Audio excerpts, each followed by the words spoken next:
For those of you who have the program guide, there's a little bit of change. Ms.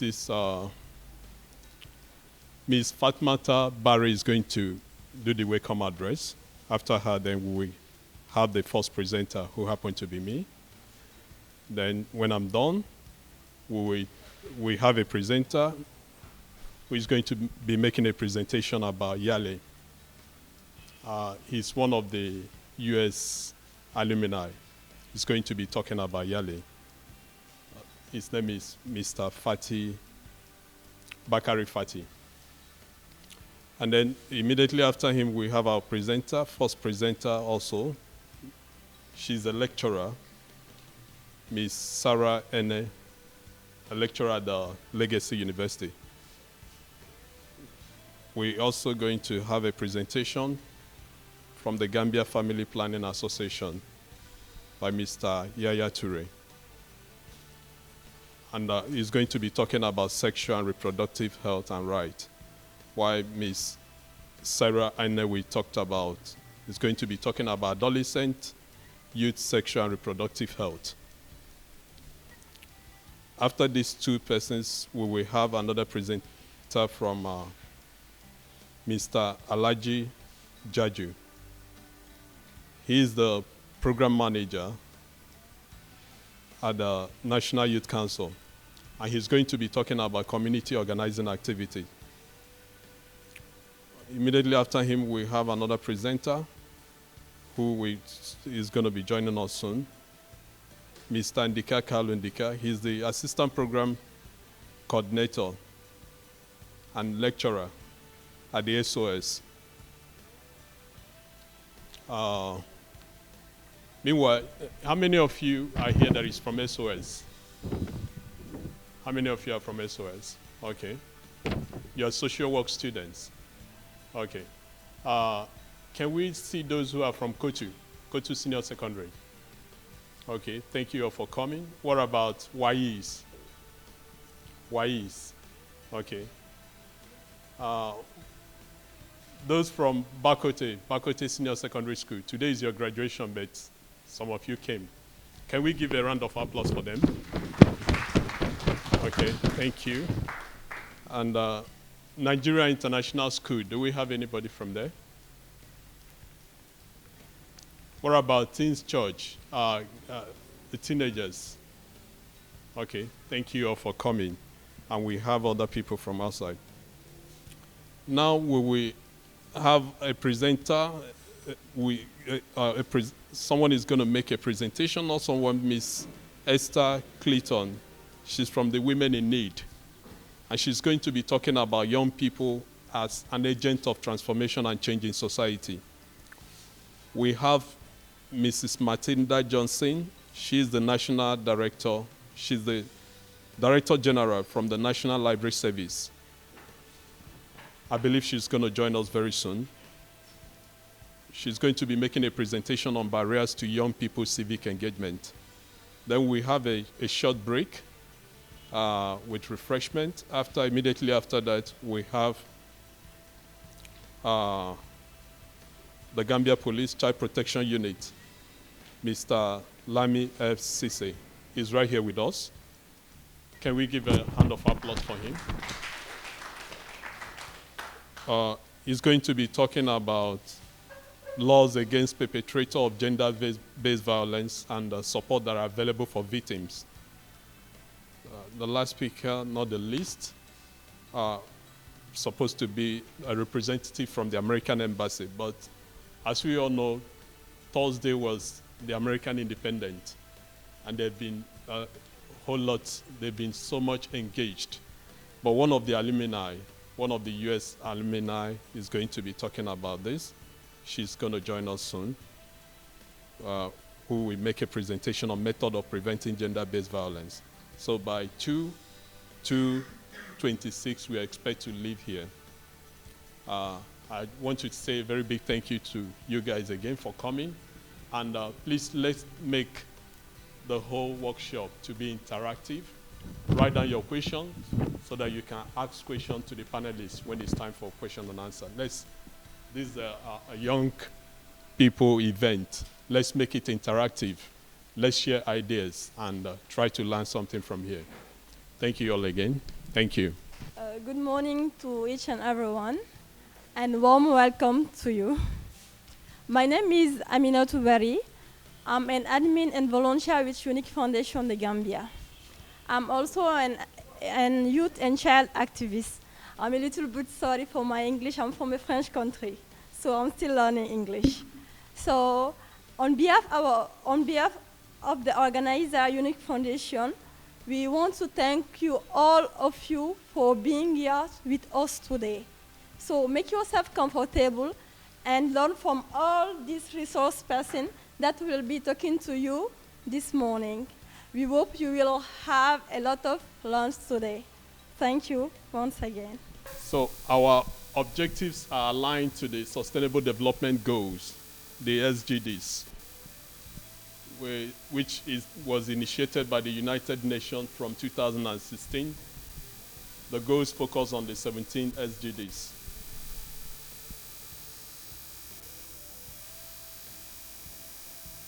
As I've mentioned earlier, Unique Foundation is a charitable organization that works with children, youth, women, and rural communities in the Gambia.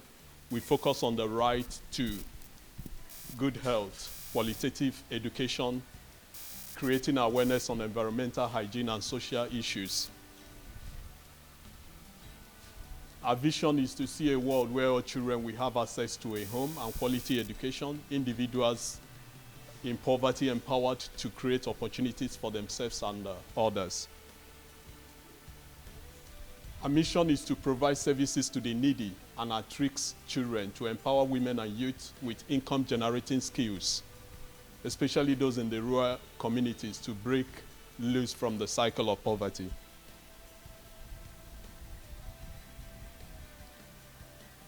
What we do, since our inception in 2014, we have been dedicated to advocating and implementing projects that ensures access to good and quality education and education for all.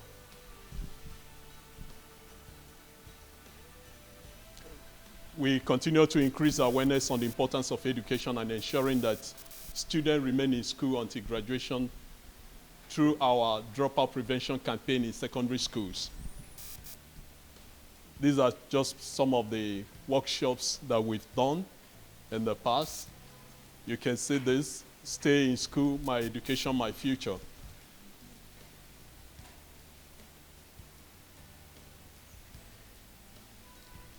And we have also collaborated with other local non-governmental organizations in the Gambia to provide life skills, such as information and communication technology for rural youth in villages around Tanje. Success stories from the training are evident as some of the participants became self-employed by providing services requiring graphic design, while others gone on to take further studies in ICT-related programs. You can see the center where we do the training.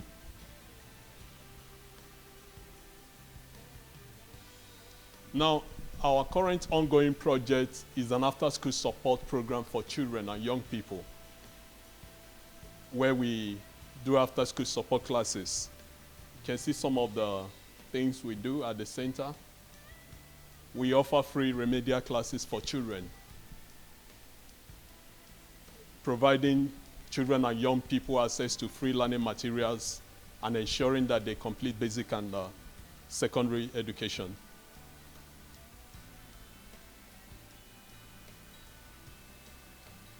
So generally, we prevent children and young people from dropping out of school, improving academic performances and teaching basic computer skills. We also have a special class, which is our weekend class that we teach computer classes at the Learning and Resource Center. This program is designed specifically to teach children technical skills that will enable them to succeed. Skills such as computer coding, programming, and web design, and it's free of charge for children between ages 9 to 13. You can see the pictures of the center where we are doing after school computer classes for kids. So why we do all this is because of our interest for education. If you look at education as a whole in Africa, we know that education gives us knowledge of the world around us and change it into something better.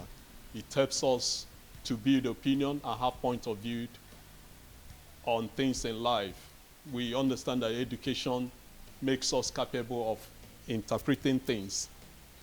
This is why we do what we do. We believe that if we truly want to build a better society for the future generation to come, then we must ensure that every child gets an education. Although this event is not about education, but this is what we do on as an organization. Now, a wise man once said that if there is an education, there will be everything in life.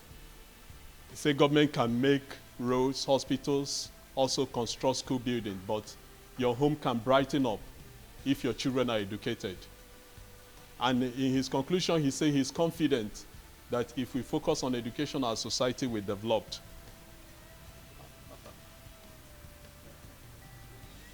So basically, that's what we do at the Resource Center. And we have our next presenter who is going to be talking about Yali, Mr. Bakari Fati. Please, can we make a round of applause for him? Can we actually stand up and do a little bit of exercise before I continue with my presentation?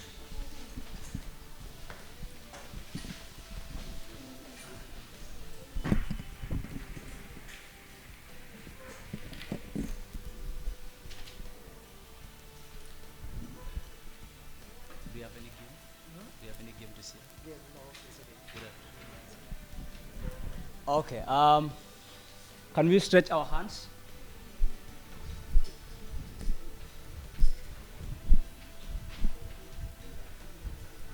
Can we jump a little bit?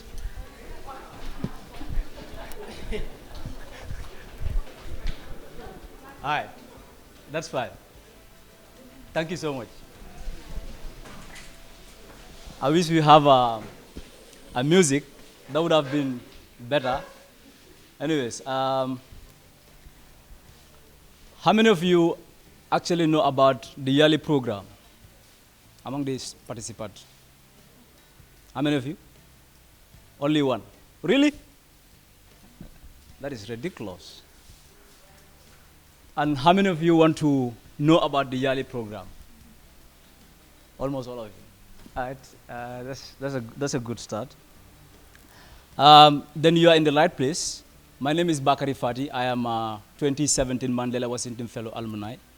I'm also the Executive Director of the Commission on Political Debates and also the CEO of Body Media. It's an advertising agency.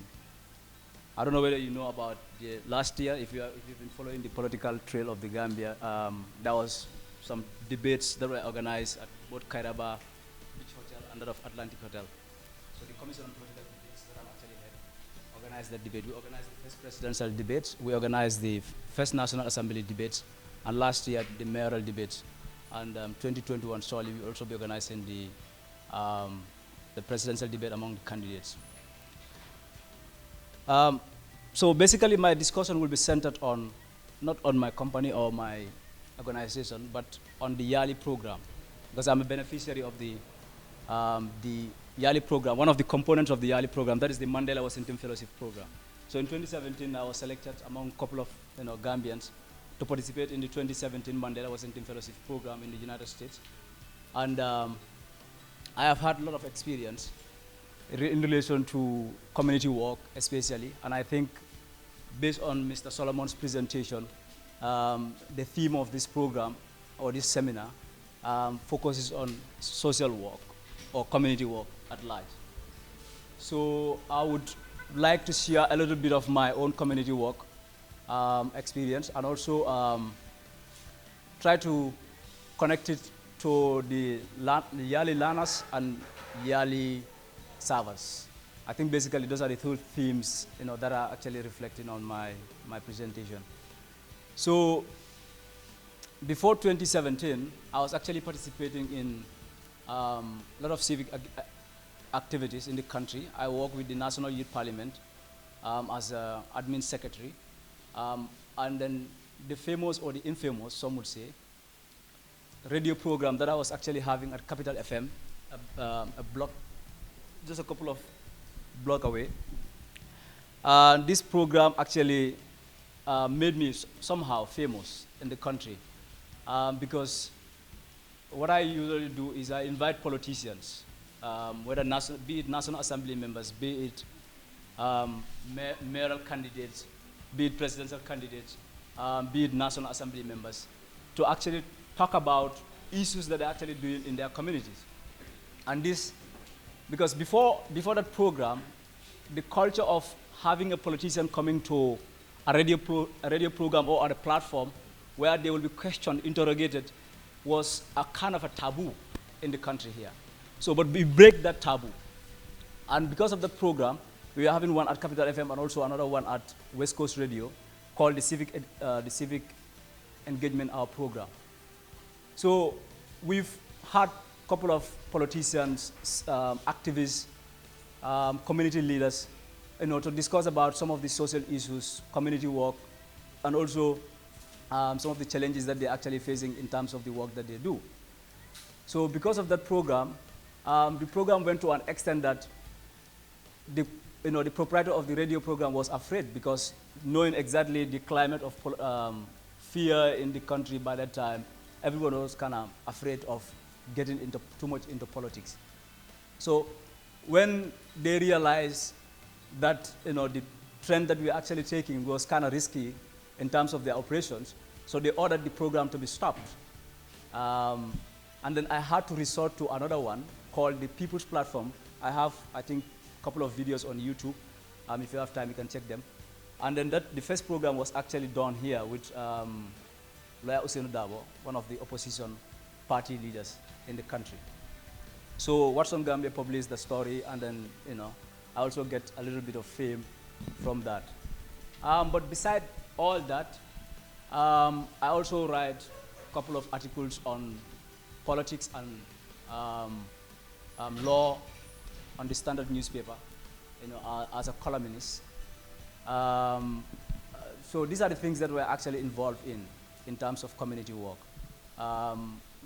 Voter education, going to the National Assembly for National Assembly election parliamentary proceedings, whereby we will watch the things that they will say in relation to their development activities, and then we will report back to the community. So basically, those were the things that I was actually involved.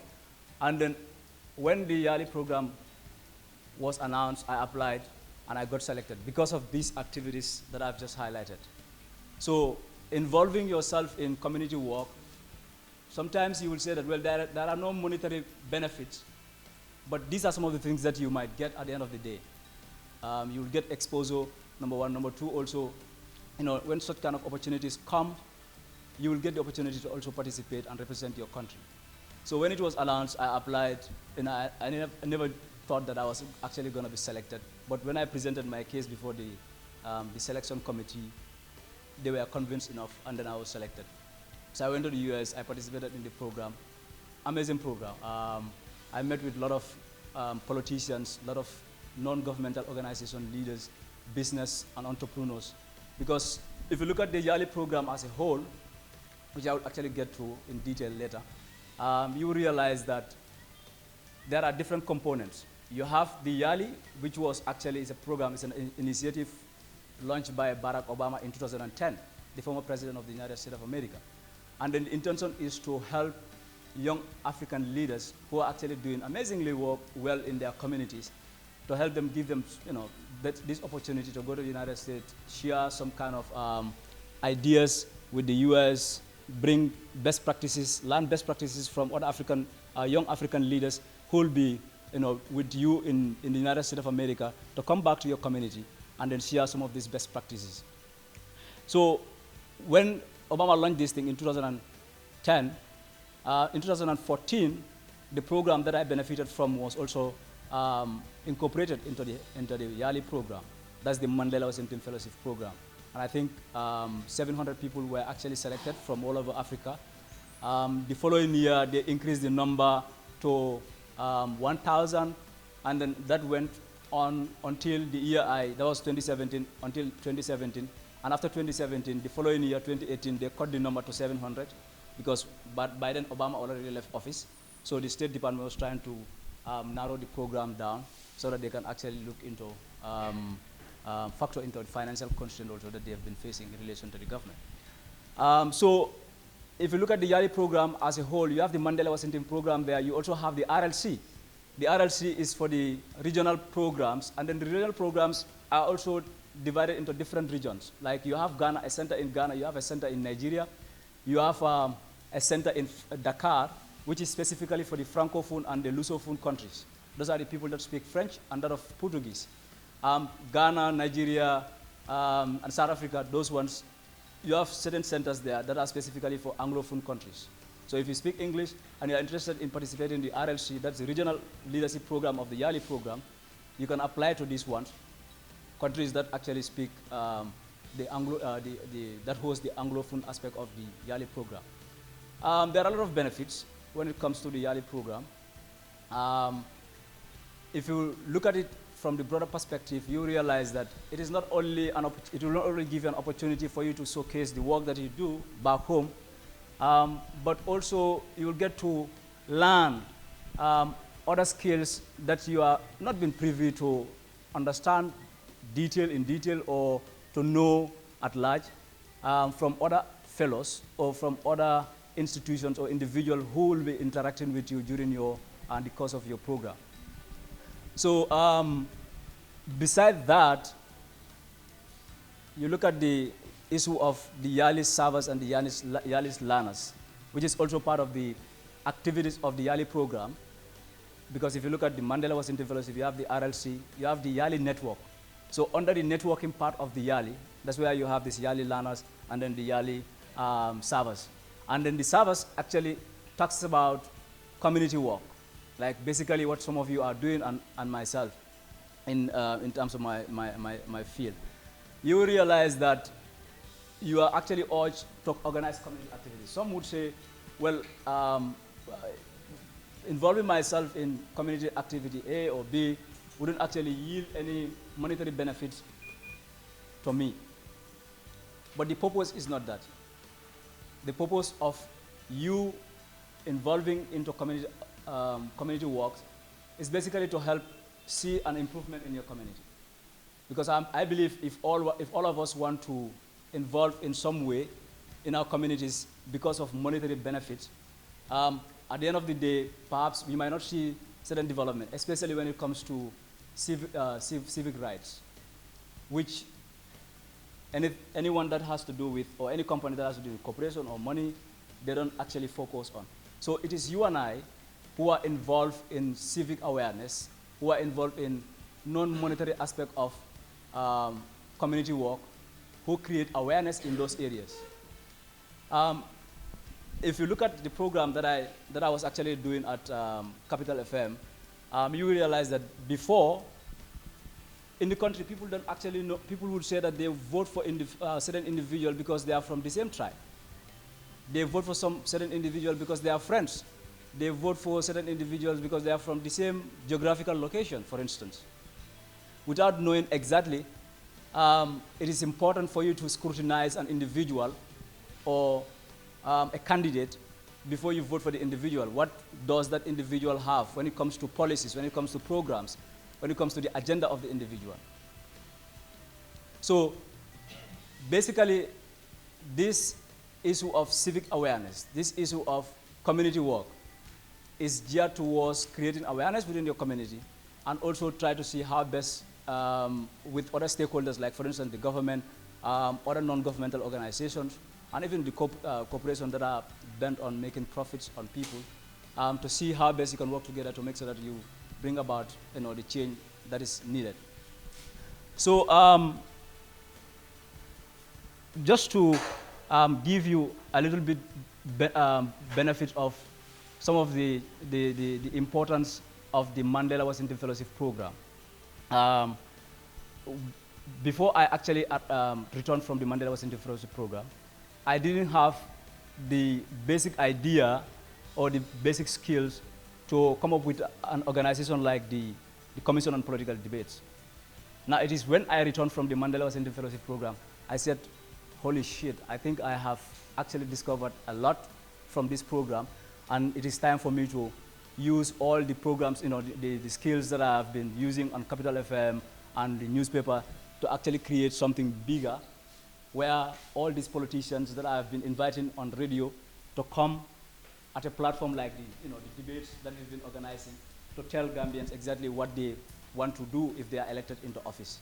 So basically, if it were not for the issue of the Mandela Washington Fellowship Program, perhaps I might not be in the position to create and organize an NGO like the Commission on Political Debates. So that is one important aspect of it. You have the president who invited me, who told me about this program yesterday, to come and actually give my experience in relation to the Mandela Washington Fellowship Program. He also, he is a visually impaired individual. But would you believe it, through the Mandela Washington Fellowship Program, today he is training almost 20 blind people when it comes to how to use Braille. I don't know whether some of you actually know about using Braille. But he is actually trying to break that barrier when it comes to people that are actually having visual challenges in the community, how to use computers, and then also accomplish major tasks that they have been given, whether at work or in their various institutions. So the Mandela Washington Fellowship Program is a huge program, and then I would actually urge each and every one of you interested in the program, whether it's the RLC, that is for the regional ones, or whether it is for the Mandela Washington Fellowship Program, to apply for it, so that the skills and the community work that you are engaged into, you can actually have the opportunity to amplify those work that you actually do in your various communities. So without much ado, I think I will stop here and entertain questions. Perhaps it might be more ideal to ask one-on-one questions than just to give a broader presentation. So on that note, thank you so much for your kind attention. Any questions? So if you have a question, please. Yeah, regarding the Mandela Washington Fellowship Program and how it is related to the work that you do in your community, or how can you benefit from the Mandela Washington Fellowship Program? Yes. Name and where you're from. Yes. That's what first. Yeah. Hello, everybody. My name is Martin. I'm a student. I was just wondering, you're saying about the benefits of the government, so how you look. So I was thinking, someone wants to apply for the other program. What are the requirements? Yeah. Basically, the requirements are not actually very stringent, not difficult. It doesn't require you to have a degree. Your level of education doesn't matter. What matters is your involvement in community work. So if you are doing greatly in your community in terms of voluntary work, whether it's your own organization or whether you are working for another individuals in his or her organization, still it doesn't matter. What matters is your involvement, your level of involvement in that organization and in your community. So they will assess your impact based on the question that you will answer. There's an application form that is available. If you apply, and there are questions that they will ask. So based on your response to those questions, they will be able to assess whether your work, the work that you are doing, has that level of impact in your community in order to benefit from the program. But number one, the basic requirements would be, one, you should be able to speak English or French or Portuguese, because if you have the RLC in Dakar, that is for both Portuguese-speaking countries and other French-speaking countries.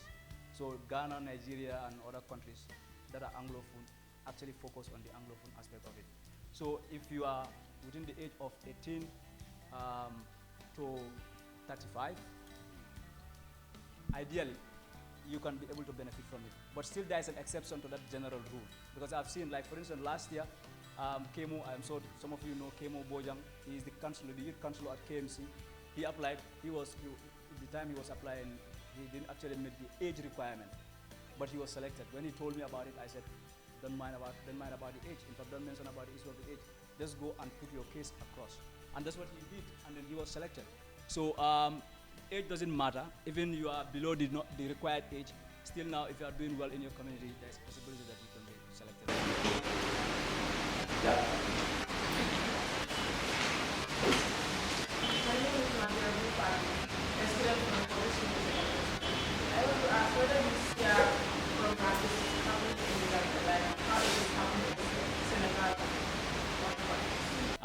We don't have any center in the Gambia, but we have people who have applied to different centers in Ghana, for instance, and Nigeria. I believe majority of our participants from the Gambia went to Nigeria and that of Ghana to participate. Almost 100 people have now been graduated from the RLC regional ones.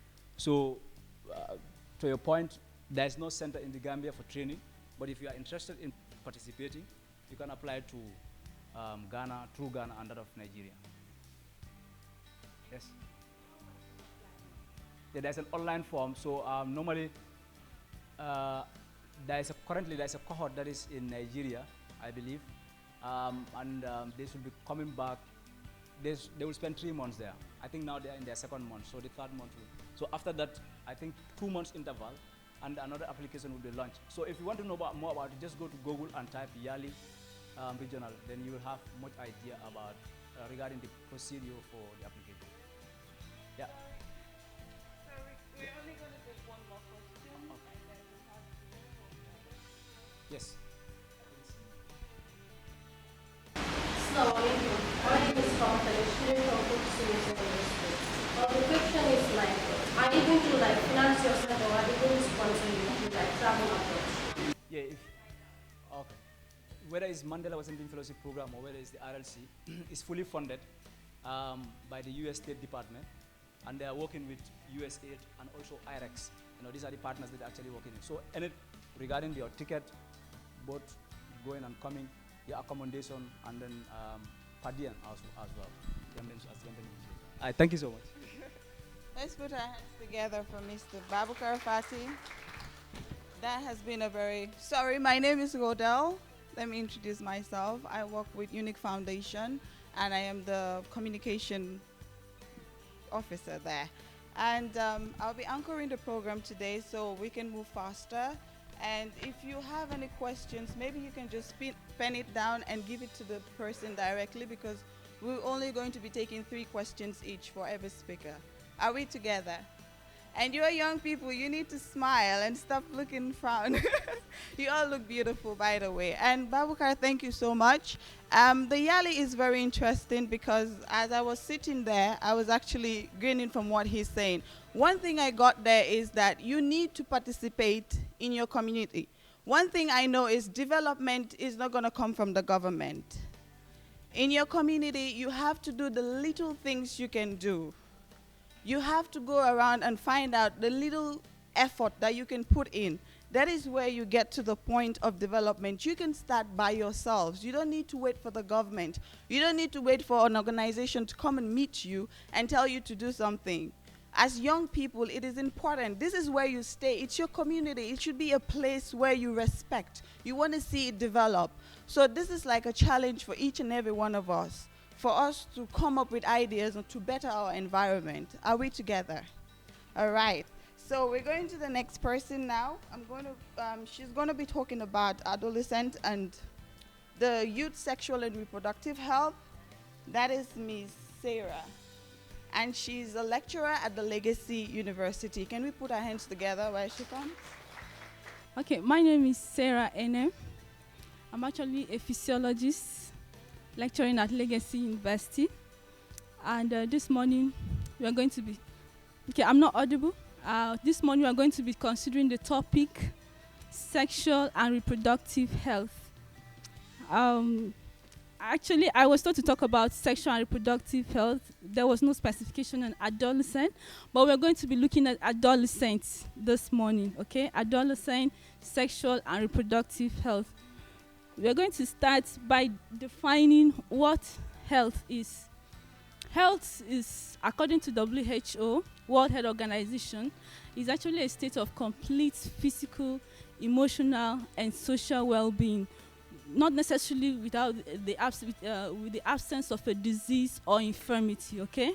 That you don't have a disease, that you're not sick or you're not hospitalized does not mean you're healthy, okay? If you're emotionally disturbed or mentally imbalanced. So when we're talking about sexual, reproductive health, sexual health, we are talking about the ability to relate sexually, okay, engage in sexual activities without the risk of incurring sexually transmitted disease, STD or HIV, or even without the risk of having an unwanted pregnancy.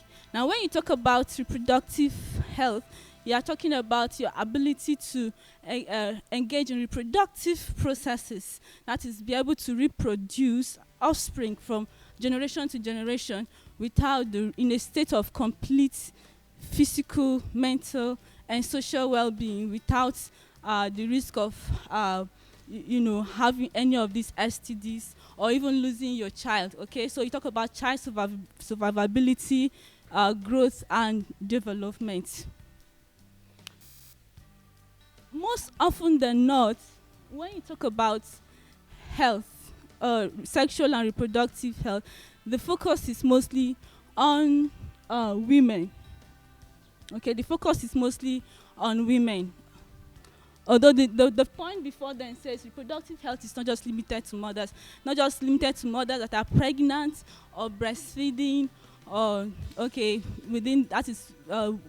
mothers within the reproductive age, that is within the ages of 15 to 44 years. No, we also look at women who are in the menopausal age. We also look at the adolescents who are within the ages of 10 to 24 years, and then we look at even the men, sexual reproductive health in men, and their participation in sexual reproductive health. Now, the reason why most of the focus is on women is because, one, the women have been saddled with the responsibility of bringing forth children.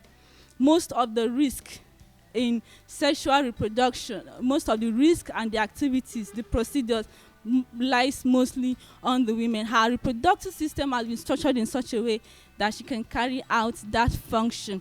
Another reason is because her reproductive, if she's sick, if disease trends in other systems, body systems, let's say her cardiovascular system, for instance, have different disease pattern in the woman in comparison to her male counterpart. What am I trying to say here? For instance, if you have if a woman is hypertensive, that is, she has hypertension, for instance. Hypertension can come from neurological reasons, okay?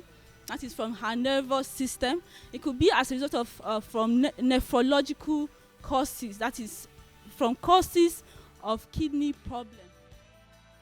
As a result of vascular problem, that is problems of either vasoconstriction of her veins and her arteries. All these can impact on her pregnancy, for instance, where you have a situation of preeclampsia or eclampsia in pregnancy.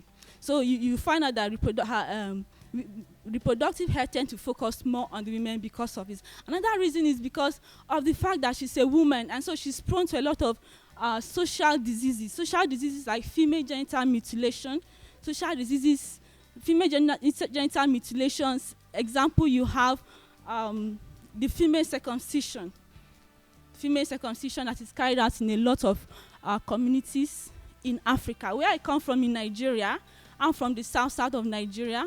It is a practice up till now, and most often than not, such mutilation happens in very, very unhygienic circumstances. And that predisposes her to infection. And then, of course, the person carrying out the procedure is not usually a professional. So the risk of touching a nerve or an artery and predisposing her to bleeding, and sometimes death can even occur in such situations. So you see, this is a social diseases that all hands have to be on deck in order to eliminate it. Of course, there are a lot of trauma associated with female genital mutilation. She has to live with that trauma throughout life. And of course, the process itself, even the fact that even in her marriage, she might not necessarily enjoy sexual relations is also there. Another social disease that affects women, we talk about, is the issue of domestic violence.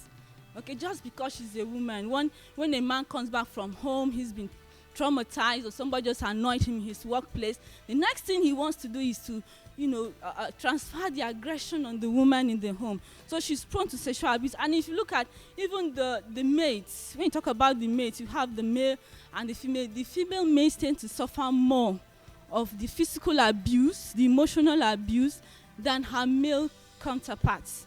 So the focus is more on women because of these reasons. Of course, there are more social diseases. Social diseases like early marriages, okay, that impact directly on her reproductive system. The issue of rape is also there.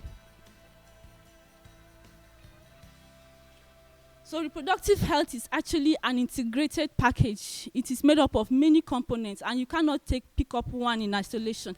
If you're talking about, for instance, pelvic infection, which has been shown to be 1/3 of the cause of infertility worldwide, you cannot pick pelvic infection in isolation. You have to look at other components, like your sexually transmitted diseases, okay?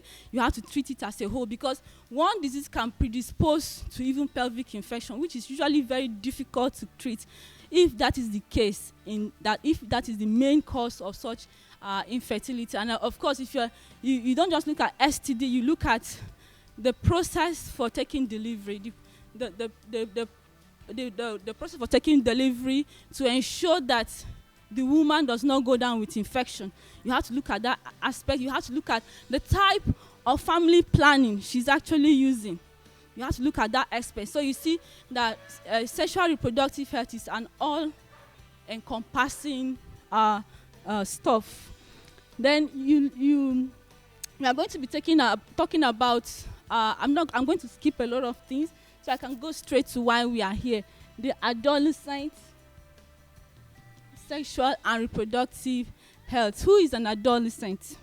An adolescent is somebody who is within the transition from childhood to adulthood, and usually span between the ages of 10 to 24. Of course, you have the early, the late, and the post-adolescent. The early adolescents are those considered within the age of 10 and 14. And then the late are within the ages of 15 and 19. And then those who are in the post-adolescent age are between the ages of 20 to 24 years of age, according to WHO classification. Now, the essence of knowing what adolescent sexual and reproductive health is all about is so that you can practice safer sex, okay? Because there's no such things as safe sex. Sex is never 100% safe. It is in the ABC of prevention of HIV. They'll tell you, A stands for abstinence, B stands for be faithful to your partner, and C stands for the use of condoms. So, well, for most of us here who are within the adolescent age, I usually advocate that we should only stick to the A parts, because the B is mostly for married people. That's what I personally advocate for. Because if you say you want to go to the B and you are not married, what is the guarantee that your partner is actually faithful? Okay, you may be faithful, but that partner may not necessarily be faithful. And then the use of condoms. Condoms are usually not, very, very safe per se, because in the heat of the emotional stuff that will come up, you don't usually have time to fix the stuff very well. Okay, so there's the risk of even backflow and so on and so forth. So I usually advocate that adolescents stick to the A part. Total abstinence. You have no consent to engage in such sexual activities, when you have a lot of development going on, when you have a lot of self-development to make for yourself. That's just my personal advocacy thing. Now, the safer sex is actually a term that is used to show the range of safe activity you can carry out, without the risk of having infection or going down with an unwanted pregnancy. And it is categorized as the high risk, the medium risk, the low risk, or the no risk at all, depending on the level of exposure. Of course, we know that most sexually transmitted diseases like HIV are usually communicated through body fluids, whether they are saliva, whether they are just vaginal fluids, semen, or blood, whole blood. So these are the medium. So anything that will limit your risk to communicate in having contact or exposure with these body fluids are being categorized. So for the no risk, they said anything like touching, rubbing, hugging, even some say masturbation, okay, does not result in, there's no risk at all. That's what they say. Then you have the low risk, okay, that advocates for the use of condom during sexual intercourse. And of course, you have the medium risk that talks about introducing an injured finger, for instance, in the vagina. And of course, sexual intercourse with improperly fixed condoms and the likes. And then you have the high risk, okay, that involves the exposure of the body to body fluids, okay, of your partner. And then of course there's the dual protection, which is the use of condoms with a contraceptive, a family planning method. Of course, when we talk about contraceptives, we have various types. For your oral contraceptives, you have your injectables, you have your no plants, you have your intrauterine devices, and then most of them go with a little bit side effect that can span from a week or two to even as high as 6 months. Symptoms or side effects such as abdominal cramps, okay, irregular menstruation, and sometimes bleeding. And even some of them, if you're not very careful in their use, can predispose you to infection like your IUDs. So that is the little side effects that comes with the use of contraception. So those who want to ensure dual protection can go for both the contraceptive and the use of condoms. Now, what are the things that, why is it that the adolescent sexual and reproductive health is very important? It's because the adolescent form 1/4, that is, individuals between the ages of 10 to 24 form 1/4 of the world's population. And what does that tell us? It means that the reproductive health, the sexual health of our future generation depends solely on this group of individuals. And that is why we need to guarantee and ensure that they are safe, they practice safer sexual health and reproductive health practices. Now, what are the things that, why are they predisposed to such abnormal sexual relations and reproductive health? Mostly because of the psychosocial changes and the biological changes that are peculiar to this group of individuals.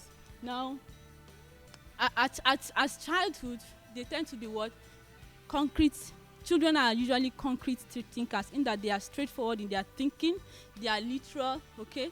But as you advance to the adolescent stage, you become more abstract in your thinking. You want to try to conceptualize things like love, justice, fairness, and etc. You want to become be able to think about things that makes you to become more responsible. You want to try things out. You want to experiment. And so these are some of the social or psychosocial changes that you see among the adolescent group. So the physical changes are changes that you see during the puberty stage. And puberty is the stage where maturity happens. It's the stage where there's manifestation of secondary sexual characteristics in both males and females. And some of it, and what are the things that trigger the time of puberty? Age is very key. Okay, your sex, whether you are a male or female, is key, and through your nutritive status. Females tend to approach the age of puberty 2 years earlier than their male counterparts. Okay, nutritively, most well-fed children or youths or teenagers are more prone to enter puberty age early. And then, of course, in the area of age, usually is between the ages of 10 to 14 years.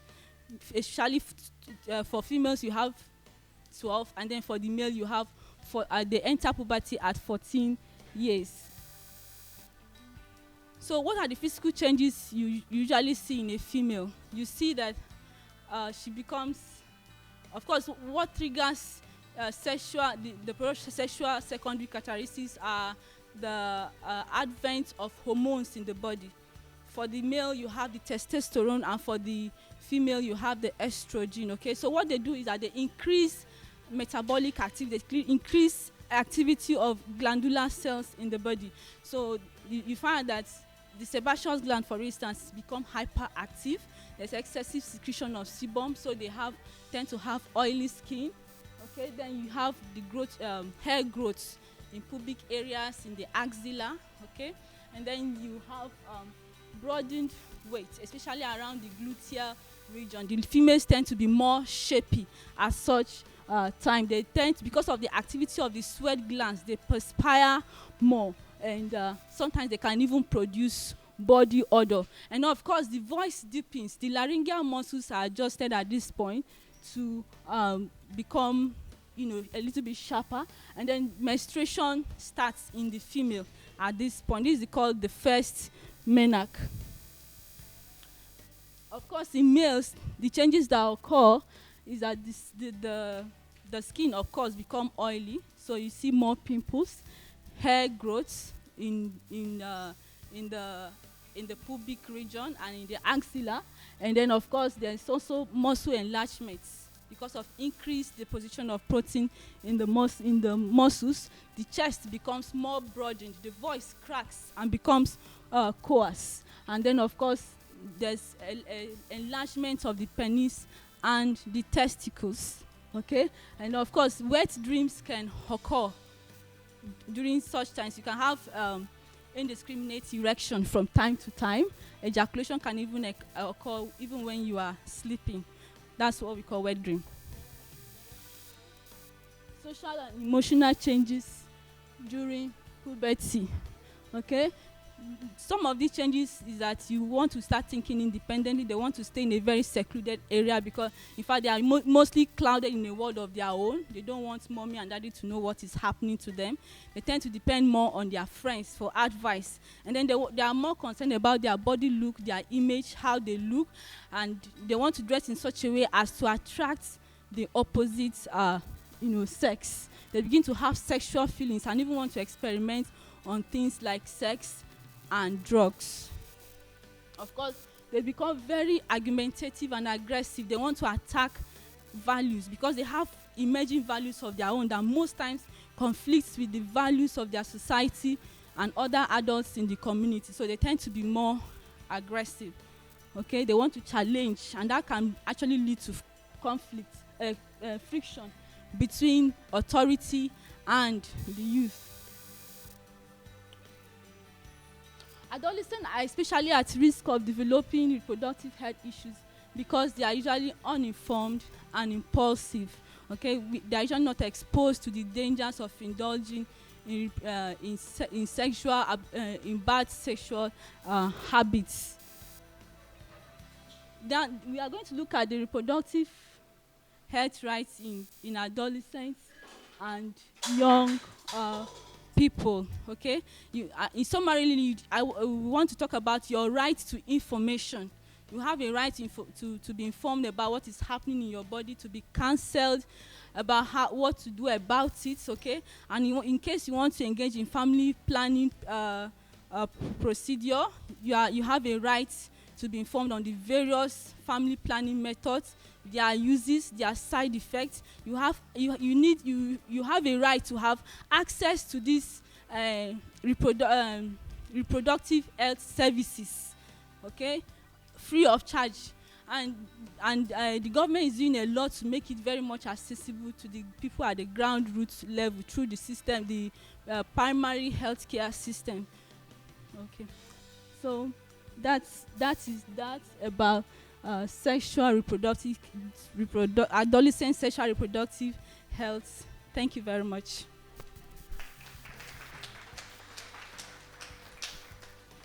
Thank you very much. Do we have any questions for Ms. Sarah? You can start, please. Give us your name.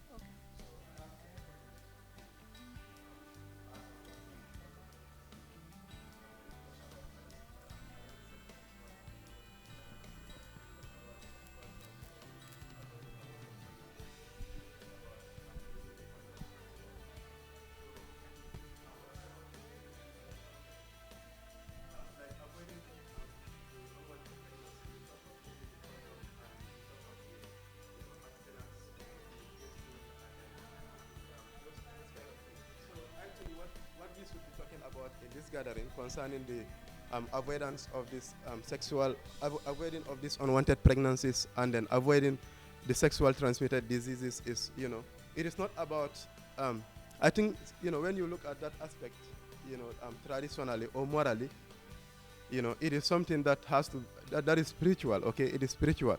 So, and then you go to our compounds, you find very few parents that can talk to their kids about, their own way of life. The parent will prefer to tell the girl child, okay, don't allow any man to touch your breast, okay? Don't allow any man to, they will not go direct to the point. So I think in this kind of forum, it is a better opportunity for us to, expose each other to the reality, give each other the right information. Like, go straight to the point, okay? It is not about having a boyfriend or having a girlfriend, then you have to do sex, okay? Sex is made for people who are married or, couples and then, things like that. So you can have a boyfriend, you can train yourself how to, keep somebody or how to keep a partner better, but you don't have to go in for, sex and then so many other things. So this is what I have to add on. Thank you.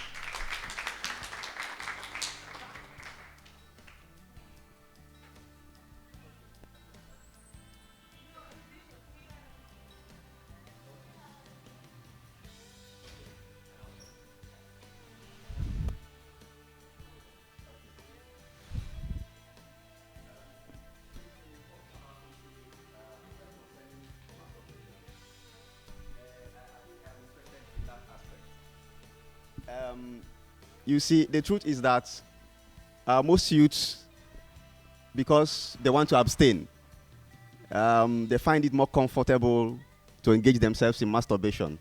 If we look into ourselves, we know what I'm saying is true, which some of us may not be an exception.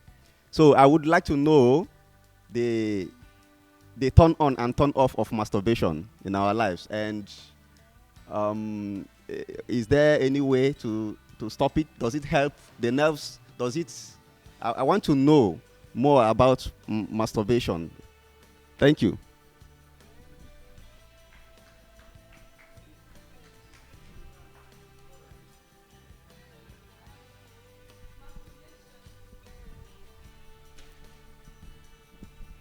Has to do with you trying to tune yourself up, either rubbing yourself or the use of gadgets to gain sexual satisfaction. Now I want to ask you, is pornography right or wrong?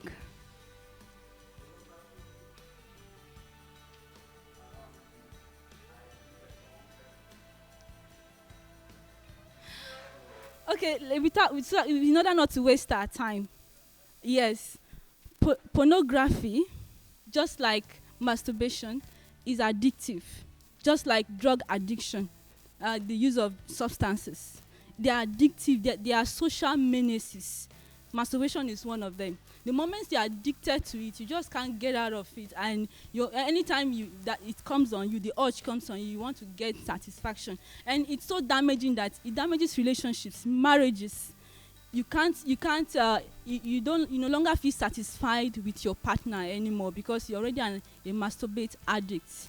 And physically speaking, or even medically, there's no remedy to masturbation, except if you seek spiritual counsel, okay, where you can be, because it's very difficult to break away from. In America, for instance, they'll tell you to attend some counseling classes or courses, okay, where you can do some things that will bring you out of masturbation. So it's a social vice, social sexual vice that you don't need to indulge in it to start with, because it's going to be difficult to break away. And just like any other addiction, there are usually withdrawal symptoms. It's a struggle, and it takes a lot of discipline to be able to overcome it. Thank you.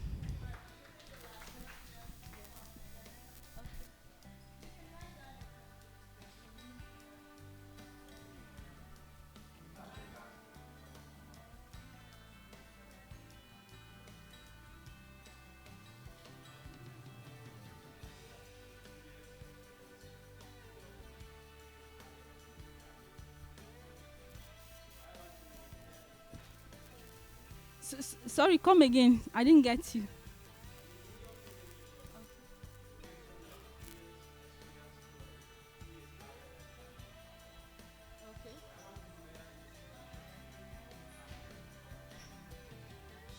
Okay, it's a natural phenomenon. That's how God intended it. Okay, it's not something that they did to make it happen.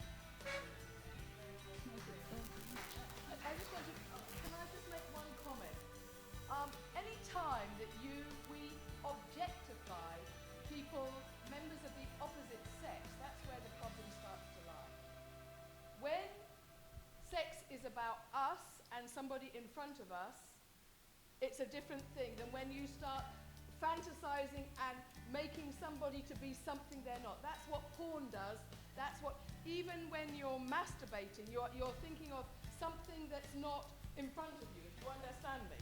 So the danger in it, where it grips you and where the addiction comes, is when you start, when you put the thing into your brain rather than into practical actuality, if you understand what I'm saying. I'm just going to... Thank you very much. Okay.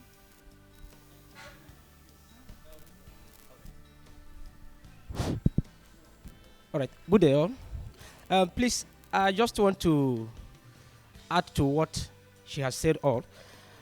Beyond the psychosomatic approach to addressing the issue of masturbation, speaking from the social work, the intervention perspective, you also have a social work approach to dealing with that. That is sex therapy. So beyond prayer, beyond the spiritual and all what have you, you also have a sex therapeutic approach.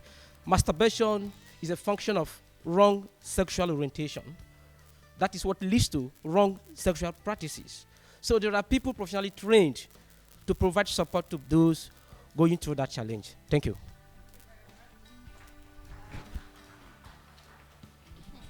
Thank you very much, Ms. Sarah. Thank you very much for a wonderful presentation. And if you have any question, please pen it down and give it to her. She will actually respond to you before she leaves. We have other facilitators.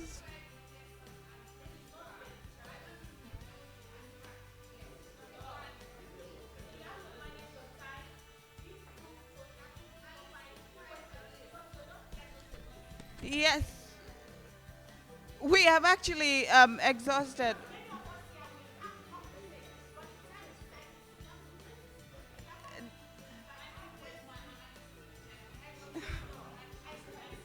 All right, to save us time, instead of arguing back and forth, ask your question and let's move forward, please. Yes, just one question and then that's it. Oh, really?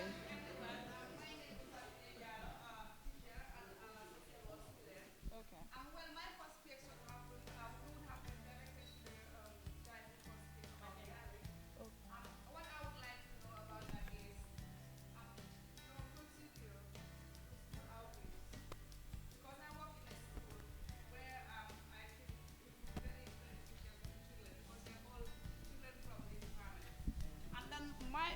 thing is it's a contribution I just wanted to add on to what Madam just said right now concerning the sexual reproductive health. Like this POP FLE, I think it will be very important and necessary for it to be reintroduced to schools, because our young ones will learn about it.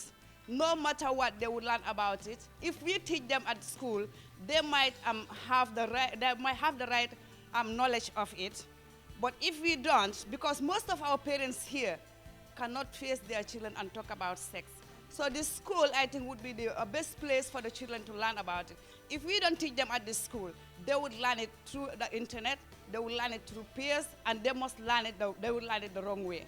And I think people at the high table there always attend seminars. You meet people who have the power to make those decisions for this program to be introduced to schools. Thank you. We'll move to the next facilitator, and it's going to be Mr. Alaji Jaju, the community organizing activity. That's what he's going to be talking about. Let's put our hands together and welcome him.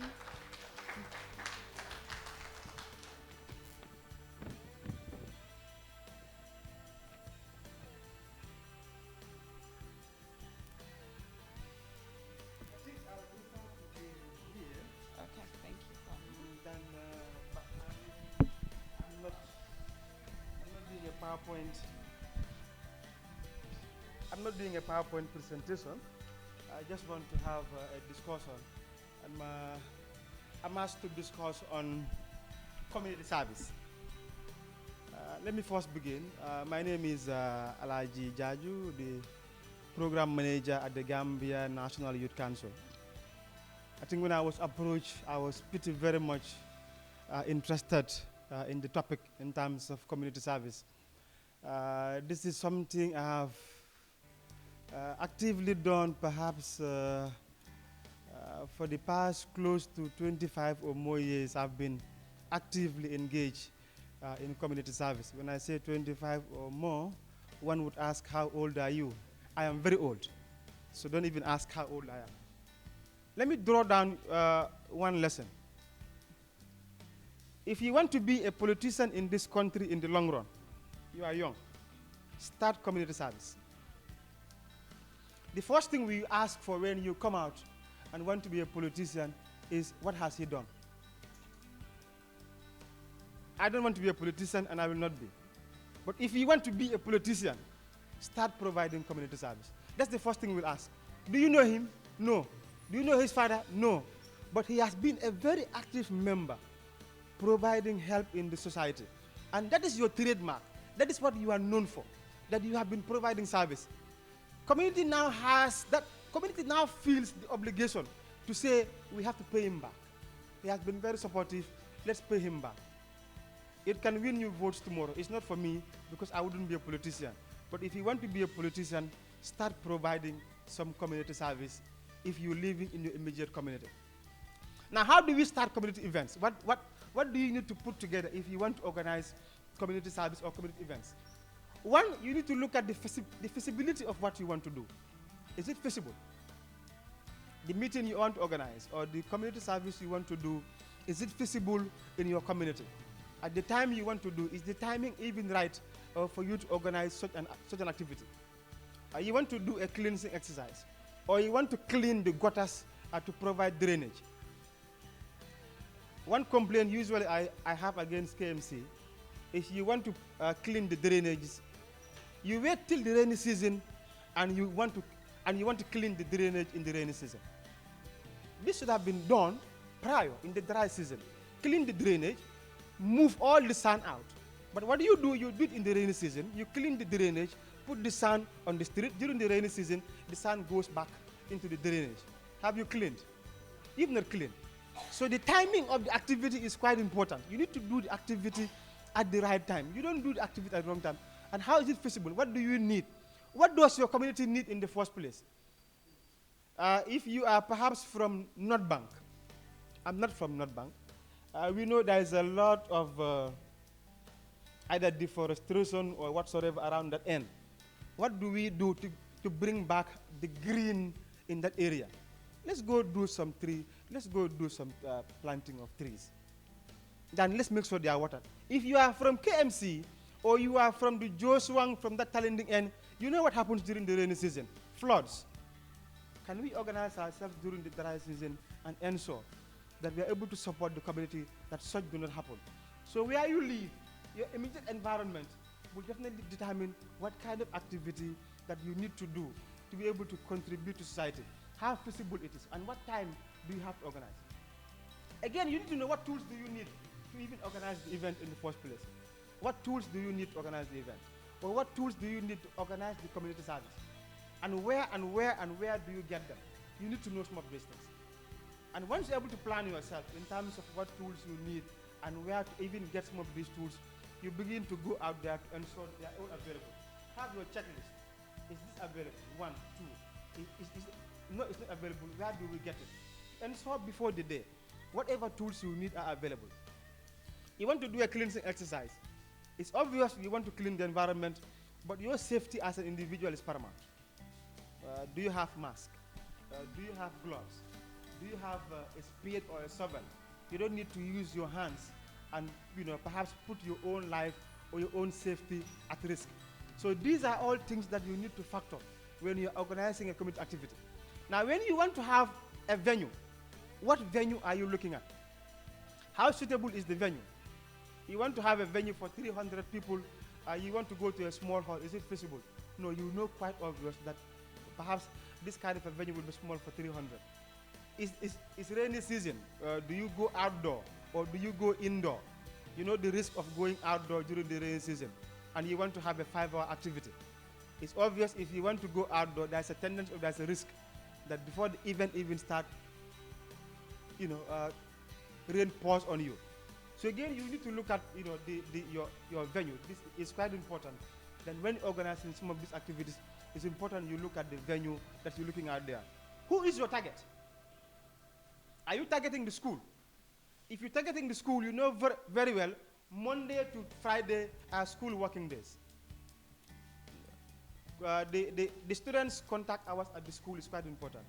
You don't want to take an hour or even 30 minutes of that contact hour of the student, between the student and the teacher. So if you are targeting the schools, and so perhaps you do it during the weekend, on a Saturday or on a Sunday. If you are targeting people that are going to work, civil servants, again, it's important you do it either on a Saturday or on a Sunday. So you need to know who you are targeting and the time your target is available. If you target to have me as an individual and you want to get me between Monday to Friday, I have my full-time job. That's why I'm paid my daily bread. It's going to be difficult for me to come out and volunteer when I have my full-time job to do.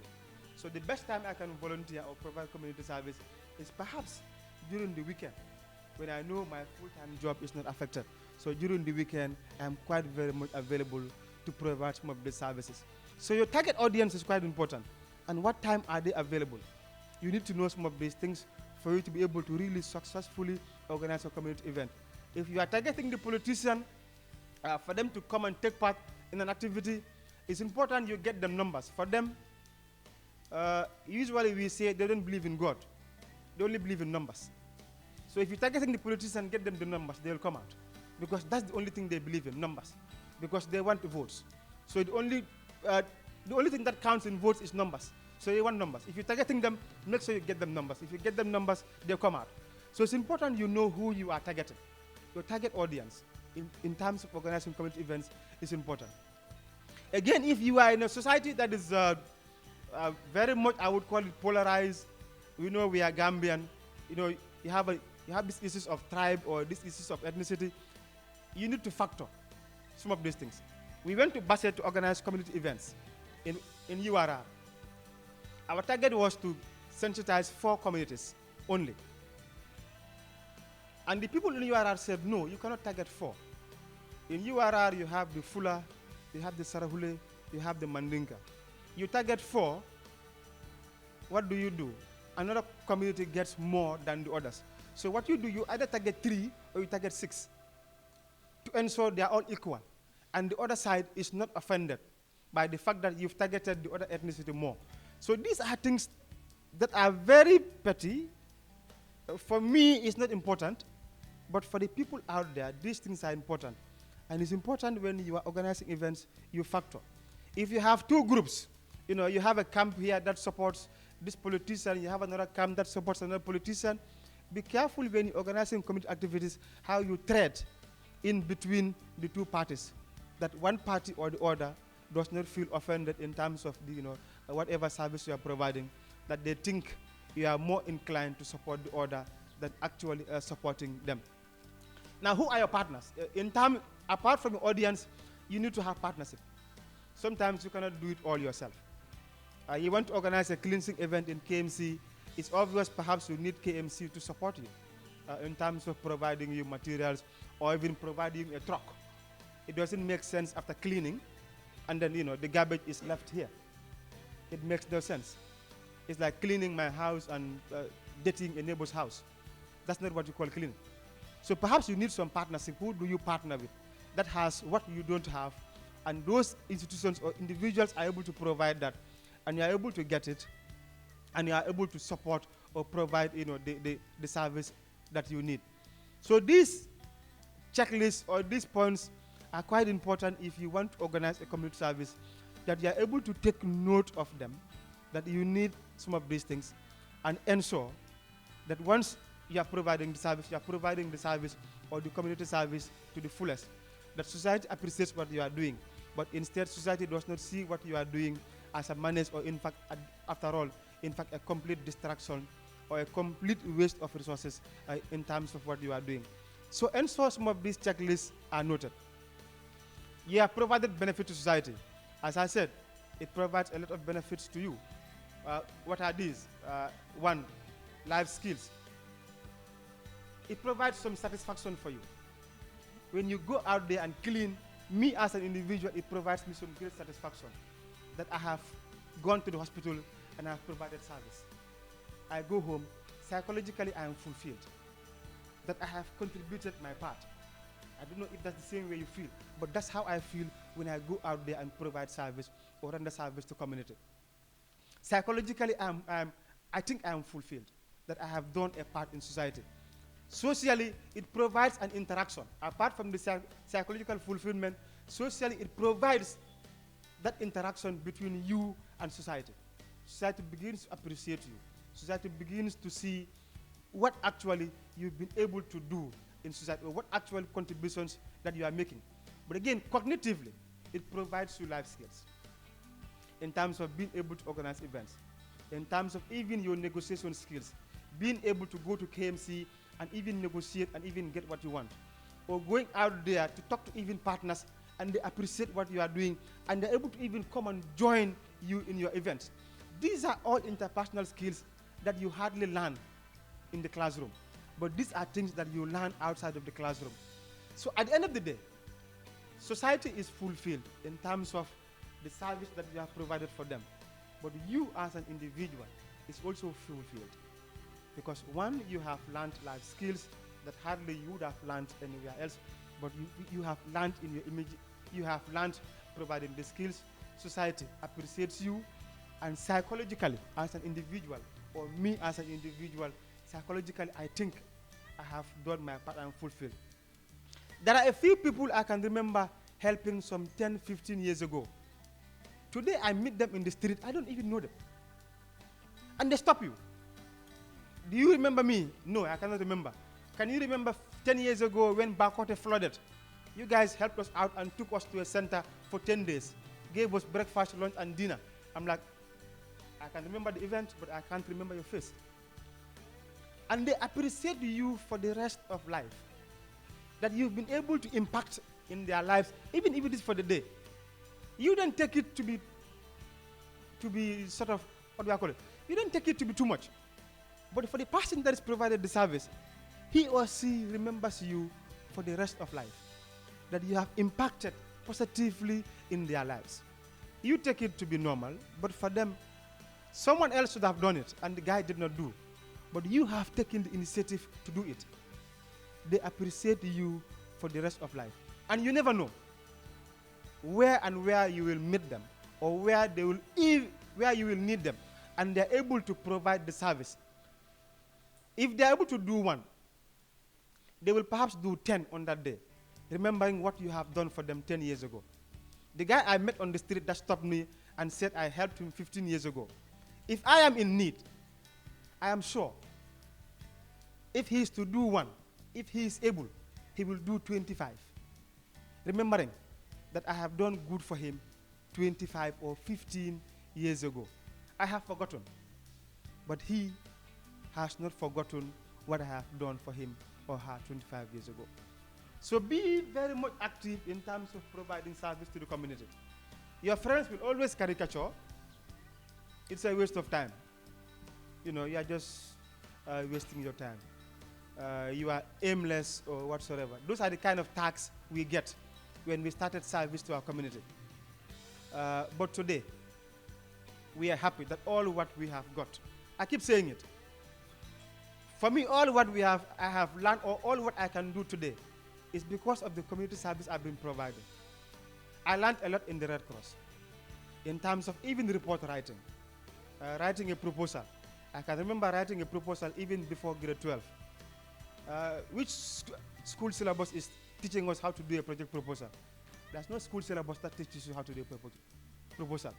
Writing meeting minutes, because we are part of associations. When we go, we write meeting minutes. Which syllabus teaches you how to write meeting minutes? I have seen friends at the level of a BSc or a master's. You tell them do meeting minutes. What they provide you, you are even ashamed that at that level they cannot even provide you as simple as meeting minutes. But in your community clubs, because you've been doing it, you're able to learn a lot of these life skills that the school does not provide for you at all. So it gives you a lot of experience. Public speaking. People have gone to the highest level of education. They can't speak in public. I learned public speaking not in school. I learned public speaking, through my Red Cross experience, and so my school never taught me how to speak in public. But here I am. I keep saying it. Bring me the whole world. I will stand and comfortably talk. My BSc did not give me that experience, be it a master's or so. It is my community service that I was doing that gave me a lot of this experience that I have today, and it's benefiting. And I hope that if we do, the benefit I get, we certainly will be able to get that benefit that I have reaped from providing community service. So thank you.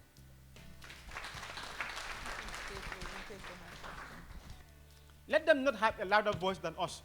When they go loud, let's go louder in terms of sharing our experiences. When we do so, in the long run, we're able to convince a lot more other young people to join.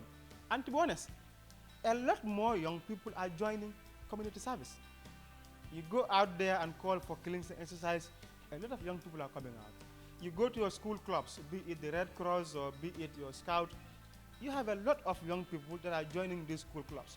So we need to continue to amplify our voice, that providing community service is quite essential. But again, as clubs, it's also good we're able to network amongst ourselves. Let us not see each other as competitors. I am doing A, you are doing A, or you are doing something similar to what I am doing.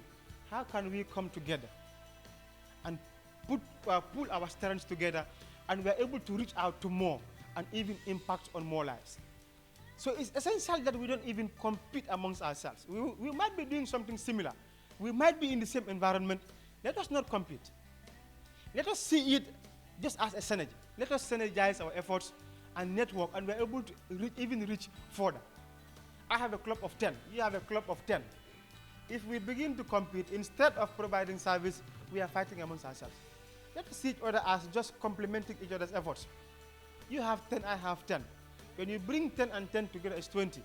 We are able to reach out to more people. On average, if 1 is to 5, that is already 20 people. That's 20 by 5.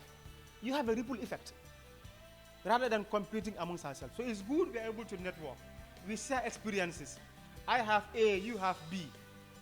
I need your A, you need my B. How can we pull these things together and impact on even better on the lives of others? So it's important we are able to really network amongst ourselves. But again, we are able to ensure that whatever we are doing is sustainable. We can see in the long run. As I said, you want to plant trees. After planting trees, what happens? How do we ensure that it's sustainable, that those trees that we are planting, someone is out there to ensure that the trees are watered. And after 1 year or two, when you go back, the trees are still there. So what we do, we need to ensure that what we are doing, we really factor the fact that tomorrow when we come, it is really sustainable in the long run.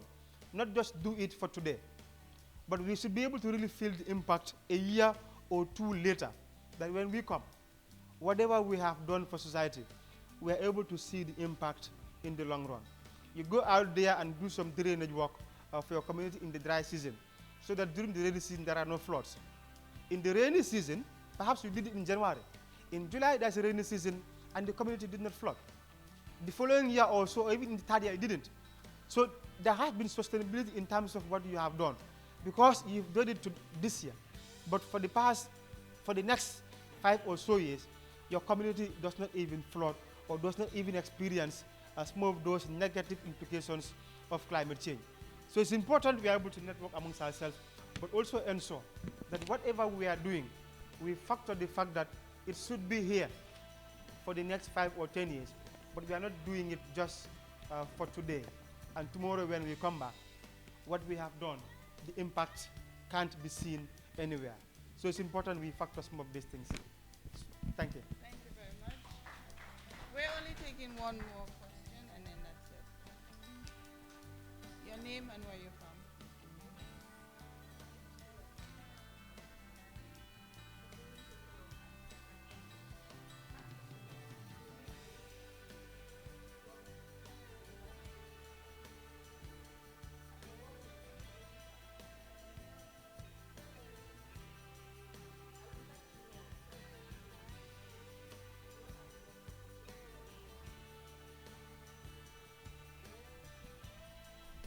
One challenge you face is being called by your peers useless.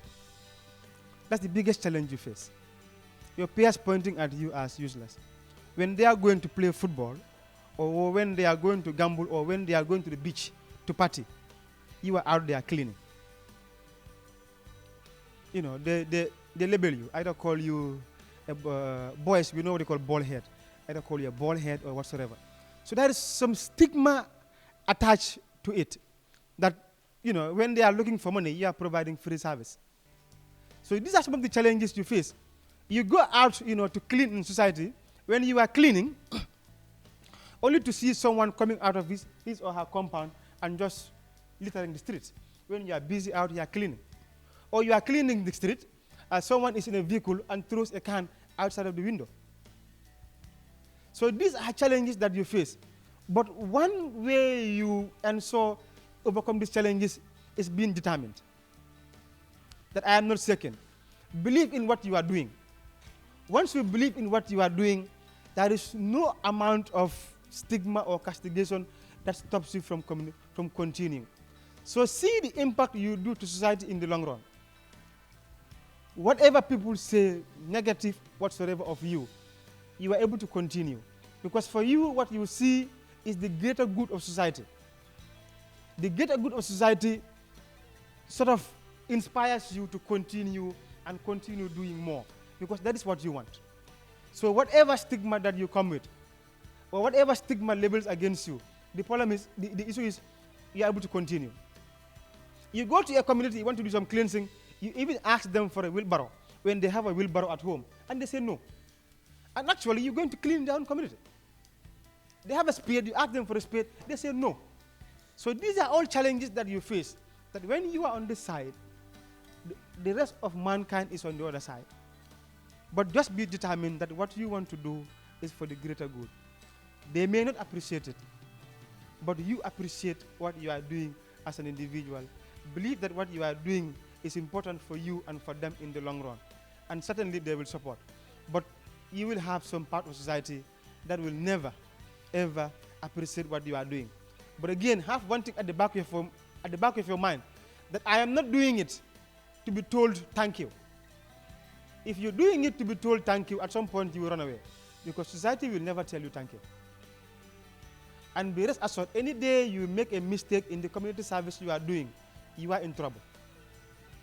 Because they will come down on you hard. But they will never tell you thank you. But tell yourself, I am not waiting to be told thank you. I am doing a service that I think is essential. Once you have these things at the back of your mind, it pushes you to continue to the next level. Thank you. Thank you very much, sir. Next, we're going to have a facilitator that's going to talk about the skills and knowledge to lead civic engagement. And that is going to be the person of Mr. Idika, Kalu Idika. And he is the assistant social worker for program coordinator, and he's also a lecturer. Let's put our hands together for him.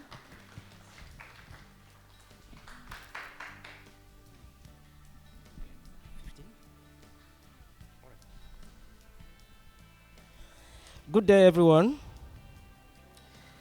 Yeah, I'm very tall, and I hope all of you can see me from far. All right. Okay, that's my name, Idika Kalu. Idika. I have just been informed that I have only 15 minutes to do my presentation. If you carefully look at the unit topics, they are tied to one thing: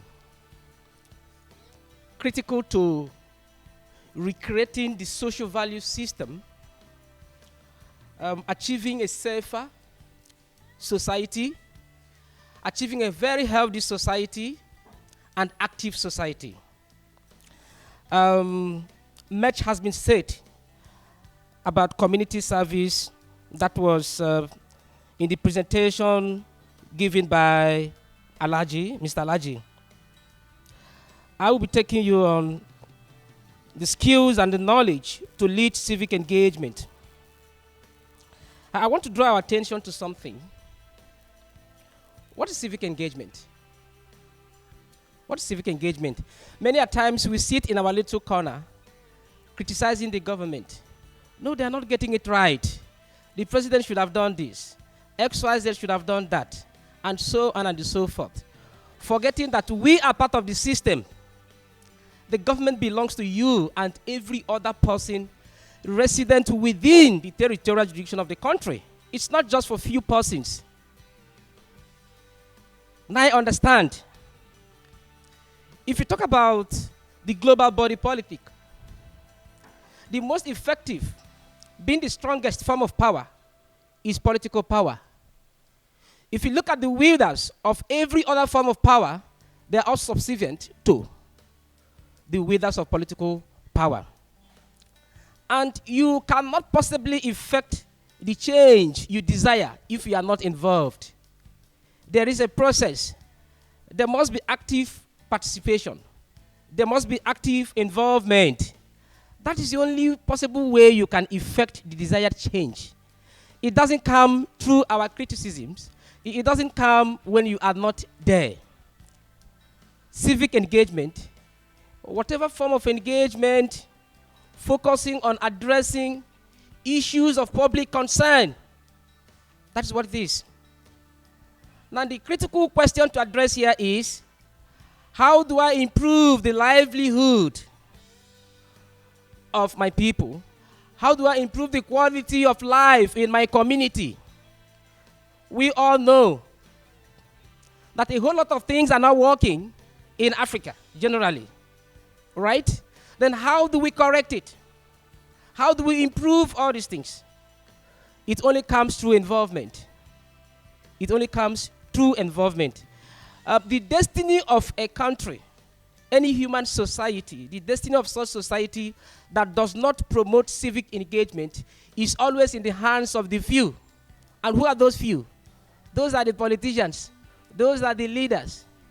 Yes, you are not part of the system.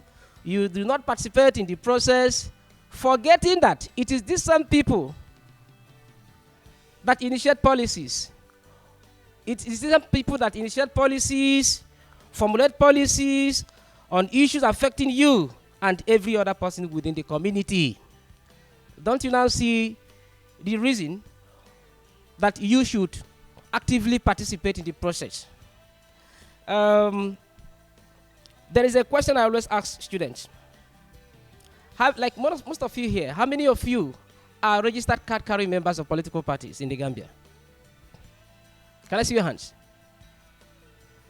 How many of us here are registered card-carrying members? Or I'm a registered member of perhaps UDP or XYZ party and so on and so forth? Only one person? Please, can we clap for her? Now listen, let me tell you this. We need to recreate, we need to fine-tune that perception. The only way we can effect desired change in the system is through participation. I want to be involved. I want to participate. You could see it. In a group of 20 or 30-something participants, only one person. That's a process. She has just begun a process. Now, many of us think that politics is only for the elderly. It is not true. After all, the president of France, at what age did he become the president? He was elected at 39 or so. Good. And some of us here are already 39 or neighborhood of that. Still, we don't want to indicate any interest in political activities. At the same time, we sit in our individual corners complaining bitterly about the system. I would focus so much on the political system. Do you know the reason? Good. The political system controls every other sector of the society. Be it religion, be it economy, be it education, whatever it is. Every other sector is subservient to the political system. And here we've said there are skills and knowledge essential. There are skills and knowledge required to take active engagement, to take active civic engagement. And what are those knowledge and skills? You need knowledge of the political system. You know, you may not believe that some of us might not know the number of registered political parties in this country. We only hear about 1 and 2. There are other parties. They might not be popular, but we need to know the structural functioning of the political system is important. Who does what? When? How? And why? These are some cryptic questions you need to resolve at your pleasant time. Knowledge of the political system, the structural functioning. Oh, so this is how it operates. We need to understand. We need to understand the social functioning of the political system. That's key. That is key to civic engagement. Okay, good. I always tell the story of late Chief Obafemi Awolowo of Nigeria. He had a dream at childhood that he would someday lead the country. And he did that, though he couldn't achieve it at some point. But he made some impact in the system. You cannot write the political history of the country without mentioning late Chief Obafemi Awolowo. It's not yet complete in Nigerian political history. You've not started. Knowledge of that is key. Then how do you penetrate the political architecture? How do you penetrate the political machinery of the state? You need what? Appropriate interaction skill. It's important. No one is a hermit. You can't be a recluse. Every society has a social standard behavior. So you must develop that appropriate social skill to be able to work effectively with people around you.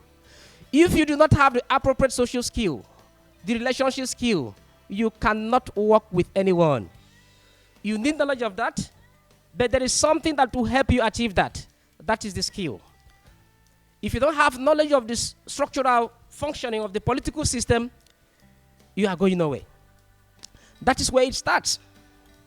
How does this operate? Where do I start? How do I get there? Who do I need to meet? Who do I need to work with? It's very, very important. But we can only impact, bring about those desired change through our involvement. It doesn't come through our criticisms. It does not come through passive criticism. No. You must be part of the system for you to be able to observe the process, make reasonable remarks, impact within the system. Interestingly, you also need knowledge of the democratic principles. It's a culture. How do we drive it? How do we define democracy? What are the elements essential in a democratic political system? This principle has to be respected. How do we respect that? It could be part of your little contribution in community service. Okay, people in my community do not quite understand the electioneering process. So let me come in here, educate them on this. By so doing, you are making an impact. That is what we need. That is what all of us need to achieve the change. When you understand the democratic principles, there is a body of laws that serves as the supreme deity of the state. And everybody, irrespective of social class, irrespective of age and race, must respect that. Then how do you drive that? If you don't have a good understanding of the democratic principles, the process becomes very challenging. That is the reality. Look, these things don't come through protest, for instance. Some of us mistaking that for advocacy. What we are advocating is legitimate advocacy, not illegitimate advocacy. A process that is defined by law, a process that is defined by that supreme deity. That's the law of the land. So through which we can effect change in the system. But you cannot go about it if you do not have a proper knowledge. If you do not have a proper knowledge of the system, you need that. And one key skill I have mentioned here is interactional skill. How do you relate with people? It's very, very important. Your approach should be people-friendly. Your approach also should be sensitive to gender and the culture, culture-friendly. How do we talk to the opposite sex? How do we talk to the elderly? How do we talk to the young, the youth, and so on and so forth? You should be sensitive to some of these things. That is cultural competency, being sensitive to culture. It also contributes to driving the process, because we are all talking about what? Change. That's the phenomenon of change. That is what we are all talking about here. How do we impact significantly on our lifestyle? Everybody wants to live a healthy lifestyle. Yes. We want to look, the Gambians will say, young and nice. Yes. Everybody wants to look nice. It's not true. We want to create a safer society. And I have told you here on this platform, we can only achieve that through active engagement, through active participation. If you are not there, you will never understand how the system operates. Yeah, you might be told, but the information will not be sufficient enough for you to effect any change.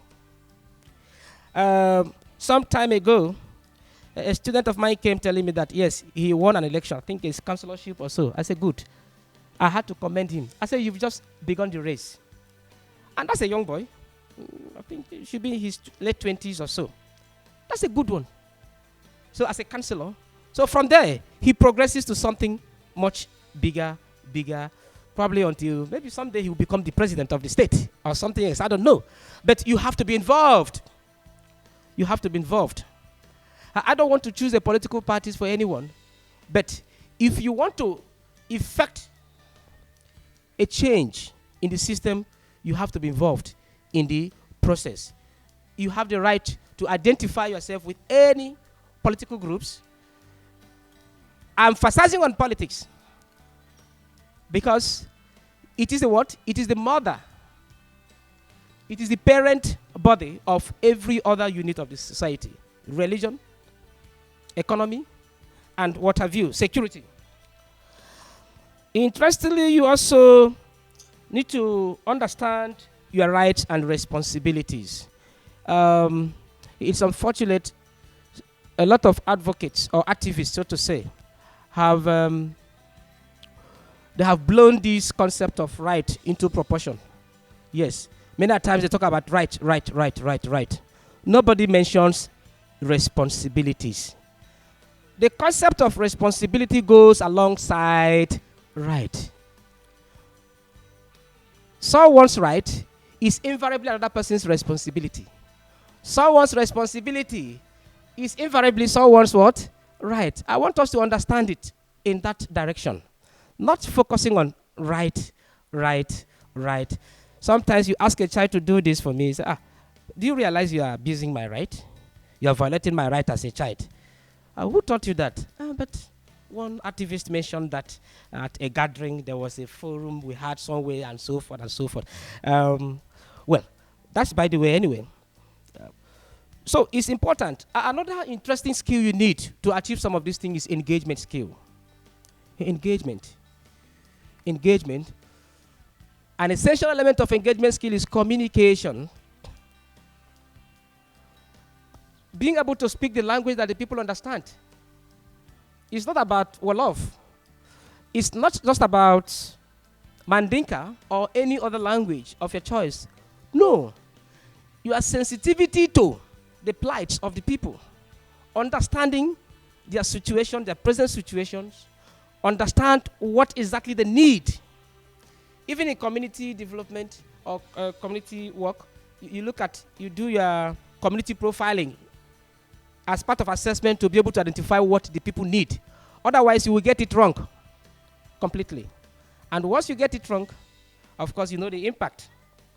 So you need good engagement skill. One element of it is communication, understanding the people. How do you communicate to them? How do you understand what they need? It's very key. The psychology of human behavior is also very critical here. The psychology of human behavior. Some of us might not be good at speaking out. Oh, I'm hungry. Perhaps I don't know how to say it to the person next to me. Then I keep it to myself. But there are people who will observe that in your body movement, who will observe that in your behavior, and interpret and analyze it appropriately. Then intervention follows immediately. So far, what we are talking about is your engagement.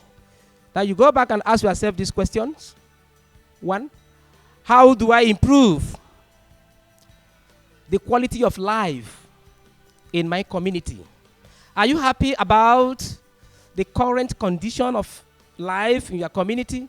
If yes, then you may have little or nothing to add to it. But I'm very much aware there is great lacuna in almost every phase of our livelihood, ranging from health, our social life.